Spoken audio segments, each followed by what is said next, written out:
O Zoom, você já vai mandar o... Já vou mandar a já vou mandar. Igor, tá me ouvindo? Henrique?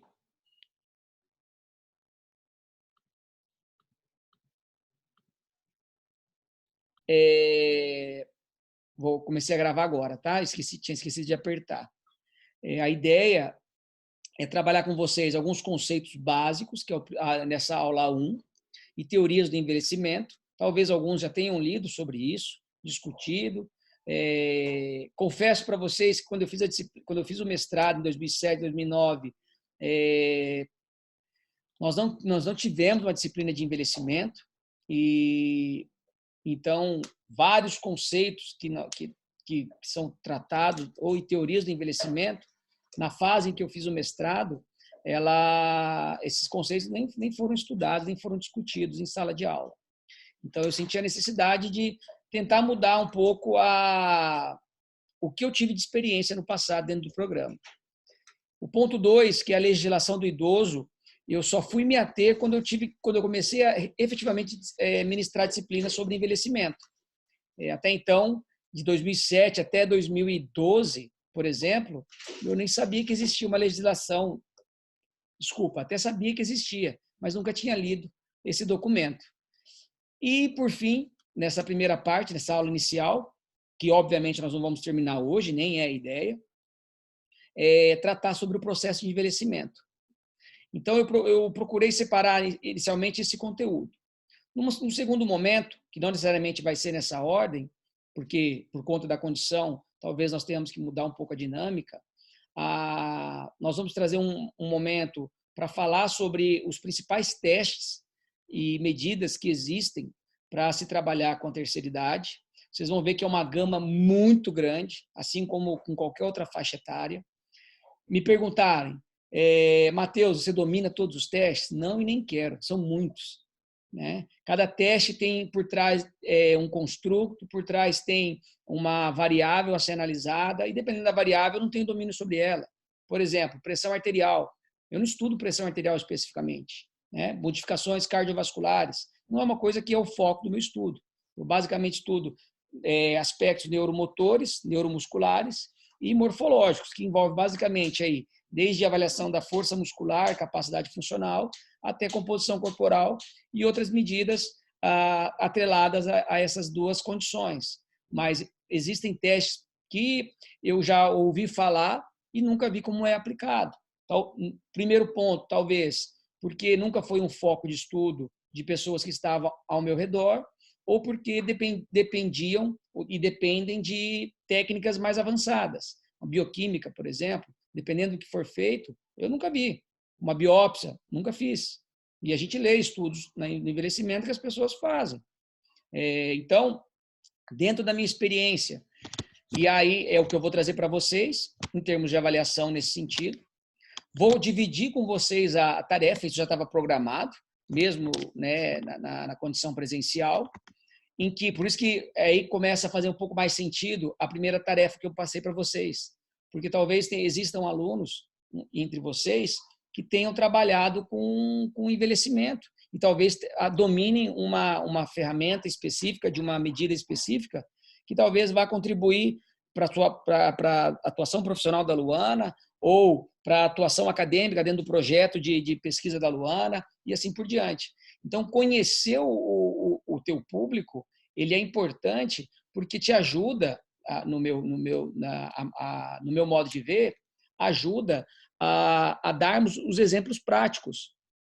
Porque dentro da disciplina, o que eu programei para vocês, obviamente, foi o conteúdo científico, que isso a gente não pode perder de vista, mas também a aplicação prática. E onde que eu vislumbro essa aplicação prática? Não somente no nosso projeto de pesquisa. Por exemplo, você pega aí um artigo de envelhecimento, qualquer que seja ele com intervenção, você lê lá os métodos, o que foi feito, os resultados, análise estatística, assim por diante.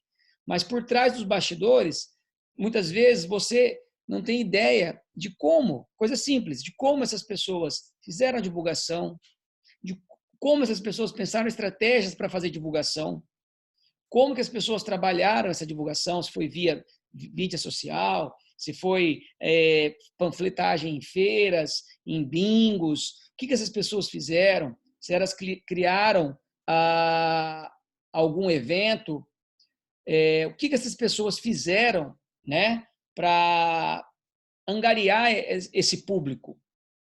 Segundo ponto, o que essas pessoas tiveram de dificuldades. Obviamente, os trabalhos trazem as limitações, mas muitas vezes limitações no sentido da pesquisa.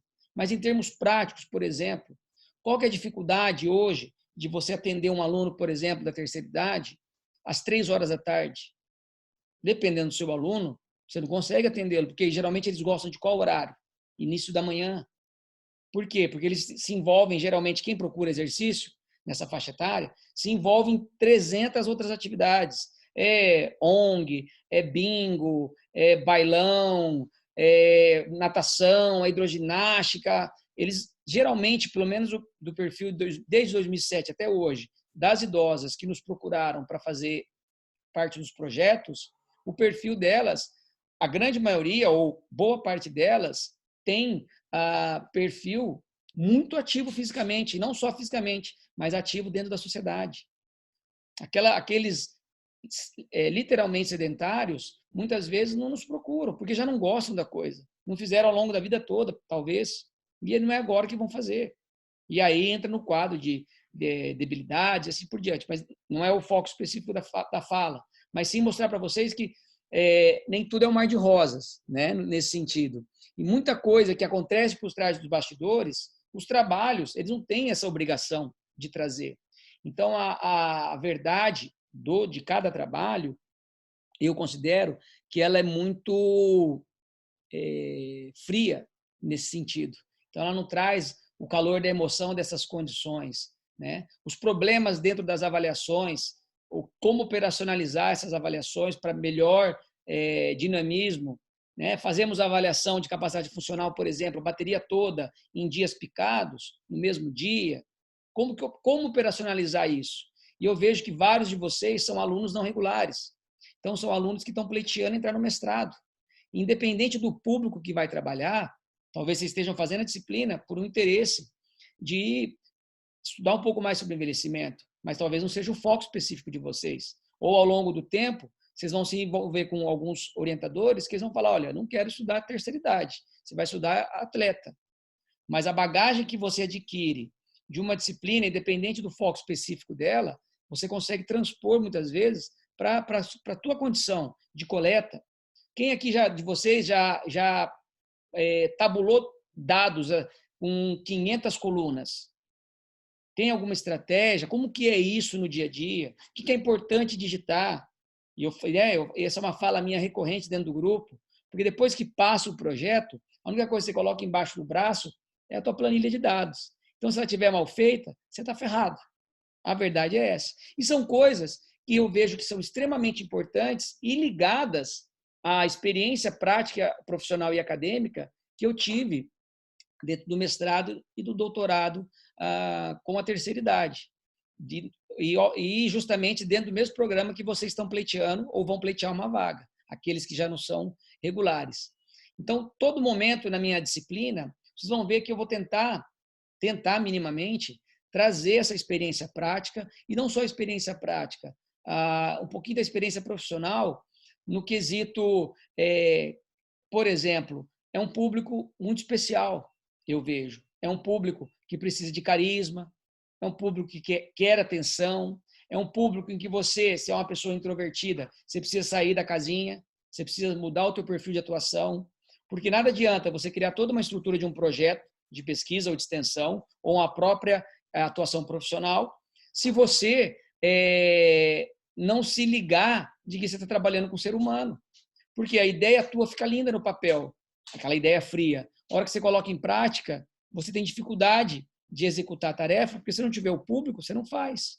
Nós, por exemplo, no projeto na universidade, na Unespar, nós tivemos que sair porta a porta fazer a divulgação. E eu sempre falei para os meus alunos da equipe, pessoal, sorria, deixe os problemas para fora da porta.